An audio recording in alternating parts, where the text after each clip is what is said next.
안 보면 후회하고 보면 흥분하는 바로 그 방송. 처음 본 사람은 있지만 한 번만 본 사람은 없다는 바로 그 유튜브 여론 고수 시작하겠습니다. 배종찬 고영님입니다. 네.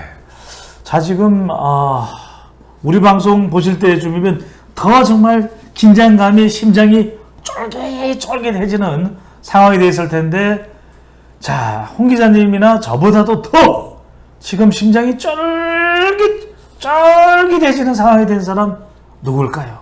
바로 이준석 국민의힘 대표입니다. 자, 7일날 며칠 남지 않았죠. 윤리위를 앞두고 전체전당의 운명의 시간.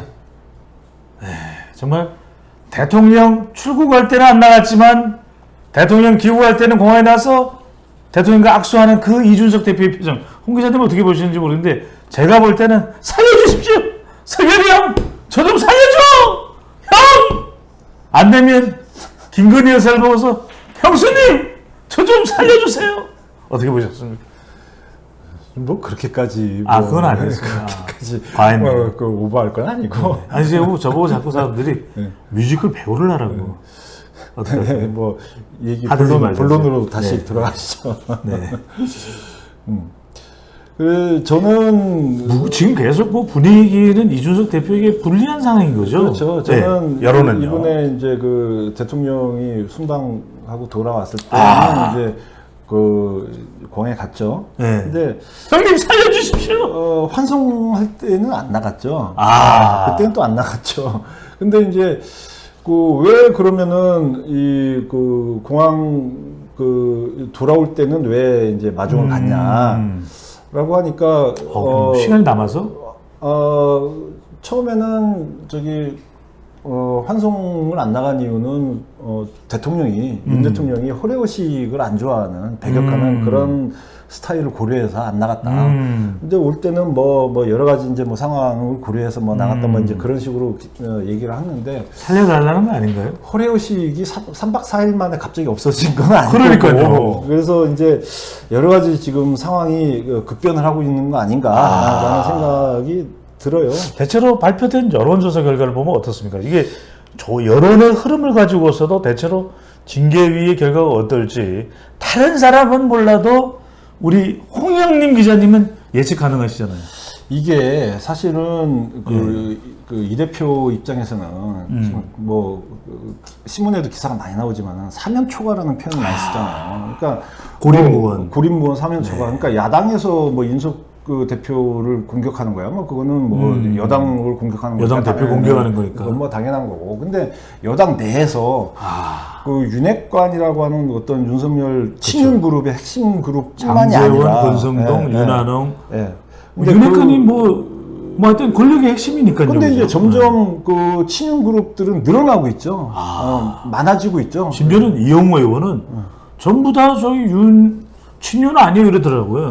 원래 이 정권이 바뀌고 새로운 대통령이 이제 취임을 하면 옛날에 박근혜 대통령 때도 마찬가지지만 친박 비박 뭐 이렇게 얘기할 때 뭐 사실은 다 친박이지. 다 친박이다. 뭐 비박이 뭐 몇 명이나 있겠냐. 뭐 그런 얘기를 했었죠. 그건 뭐 자기는 원치 않는데 비박이 된 사람들도 있을 거예요. 그렇죠. 뭐 그럴 수는 있겠지만은 거의 뭐 80~90%는 다 친 대통령 그룹으로 가는 거니까. 저는 친홍. 접니까? 네. 근데 어떻게 되는 겁니까? 근데 어쨌든 이렇게 4년 초과 고립무원일 때는 이 대표 입장에서는 기댈 게 여론밖에 없어요. 그 여론이 좋아지면 그렇죠. 여론이 그래도 이 대표를 지지해주면 차대는데 또 이제 부담스럽죠. 생존할 가능성이 있지만 여론마저 나빠진다. 그러면은 사실은 이 대표가 살아남기 힘들겠네. 거의 없어지는 건데 이제 문제는 불행하게도 이 대표 입장에서는 불행하게도 최근에 나온 여론조사 3개를 보면 좀 소개를 해주시죠. 사실 결코 이 대표한테 유리하진 않아요. 그러니까 최근에 나온 미디어 토마토가 뉴스 토마토 의뢰로 6월 28, 29일 조사한 걸 보면 이 대표에 대해서 이 대표 처분 징계에 대해서 찬성한다가 53.8%, 절반을 넘었네. 그리고 경찰 수사 결과를 보고 결정해야 된다가 25.6%, 징계에 반대한다가 17.7%. 근데 사실 대개 이런 식의 여론조사의 문항은 경찰 수사 보고 결정해야 된다라고 하면 이게 가장 높게 나오는 경우가 대부분이죠. 그렇죠. 그렇죠. 수사 결과 보고하라고 그러지 보지 말고 하라고 한다는 거는 사실은 그렇게 쉬운 응답은 아니잖아요. 결과와 상관없이 뭔가 지금 못마땅해. 근데 이제 결과를 보고 결정해야 된다 25.6%인데 그 상관없이 징계 찬성한다고 53.8%다. 그러면 상당수가 지금 징계 찬성하고 있다라는 거예요. 이준석 대표는 토마토 안 먹겠네요. 그리고 더 주목을 해야 할 부분은 가장 지지 기반이라고 할 수 있는 20대. 20대에서도 징계 찬성이 45.7%, 반대가 23.3%예요. 그러면은 이 대표 입장에서 설 자리가 별로 없다. 이대면은 또 안 좋으니까 그렇죠. 감정이.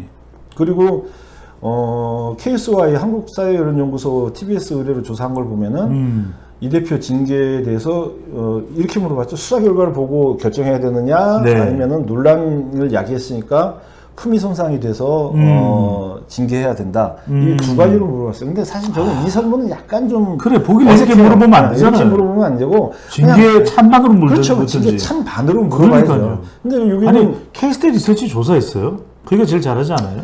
근데 안 했더라고요. 아, 있었으면 제가 얘기할 텐데. 아쉬워. 그래서 뭐 여기도 징계 여부를 보고 결정해야 된다. 네. 52.2%, 그래도 징계해야 된다. 41.9%. 이 41.9%라고 하는 건 상당히 높은 숫자죠. 하하. 그런데 이제 또 그 직전에 6월 20일 날 시사저널이 시사리서치에 조사한 걸 보면, 거취 논란에 대해서 물러나야 된다. 물러나야 된다. 아니, 물러나야 된다라기보다는 이제 일찍 물러나서 새 대표를 뽑아야 된다가 53.4%, 내년 6월까지 정해진 임기를 보장해야 된다가 42.2%. 물러나라는 얘기. 물러나라는 게 더 높죠. 이 조사에서는 또 윤석열 대통령 국정 수행에 부담된다가 50%가 넘더라고요. 그게 가장 주목되는 문항이었어요. 이 조사에서는. 그러니까 윤석열 대통령 직무 수행에 부담을 주고 있다가 50.8%, 도움을 준다가 36.8%. 그래서 지금 윤 대통령 지지율 하락에 그 여당 내분도 영향을 준다라고 우리가 이제 해석하는 경우가 많은데, 그러면 공항에서 이준석 대표는 나가서 허례의식이라서 안 간다고 그랬는데 나가서 악수를 했지만 정작 윤석열 대통령 입장에서는 짜샤 늦었어. 이제 잘하지 진작에 말이야. 뭐 이거 아니겠어요? 그러니까 이제 이 대표 입장에서는 사실 윤핵관들하고의 갈등, 네. 내부 의원들하고의 갈등이 이제 높아질 때 사실 기댈 부분은 윤심 대통령이네요. 대통령이 이제 상황 정리를 유리하게 해줬으면 그러니까 하는 마음이 있었겠죠. 윤과 핵관이 분리가 됐네요. 그렇죠. 당연히 윤핵관들은 현직 의원들이니까 이게 윤석열 대통령하고 직접적인 교류가 있다라고 우리가 보기는 어려우니까 그렇죠. 무슨 지시를 받고 하명을 받는 그런 사이는 아닐 테니까 그래도 대통령은 뭔가 큰 틀에서 좀 이 정리를 해주지 않을까라고 그렇죠. 생각을 했는데 문제는 친윤계로 분류가 됐던 분류가 되고 있는 박성민 비서실장이 이준석 대표 비서실장이 돌연 사임됐죠. 하하. 그런데 이제 박성민 비서실장은 친윤 중에서도 찐 친윤이다. 찐. 그래서 검사인가요? 아니요. 네. 검사는 아니고. 근데 어쨌든 이분의 사임을 보면서 윤심하고도 나는 멀어지지 않았나? 이게 그러면서 이제 손절론이 커졌죠. 네. 윤 대통령이 손절에 나섰다. 그러면은 이제 기댈 게 마지막에는 여론밖에 없었는데 여론도 지금 나온 여론조사를 요약을 해보면 사실은 이준석 대표에 대해서 특히 20, 30대를 중심으로 지지해준 여론이 작년에 이 대표가 됐을 때나 대선 과정에서 이 갈등이 있었을 때만 해더라도 비교적 지금 같지는 않았어요. 지금보다는 높았어요. 그런데 이제는 좀 피로감에 빠지지 않았나. 피로감에 빠지지 않나. 정말 4년 초반에 윤핵관으로부터 또 비서실장으로부터 여론으로부터 단 한 사람 남았는데 윤석열 대통령하고 신나게 또 악수는 했는데 윤석열 대통령의 속마음 자식아 잘할 때 좀 잘하지 그래서 말이야. 이런 반응이라고 봐야 되겠네요. 자, 40년 데이터 분석의 촉을 가지고 있는 홍 기자님께 묻습니다. 40년 아니라니까. 태어나기 전인가요?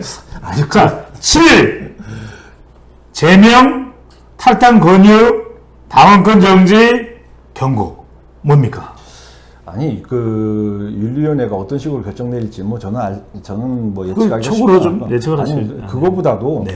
그거보다도 지금 그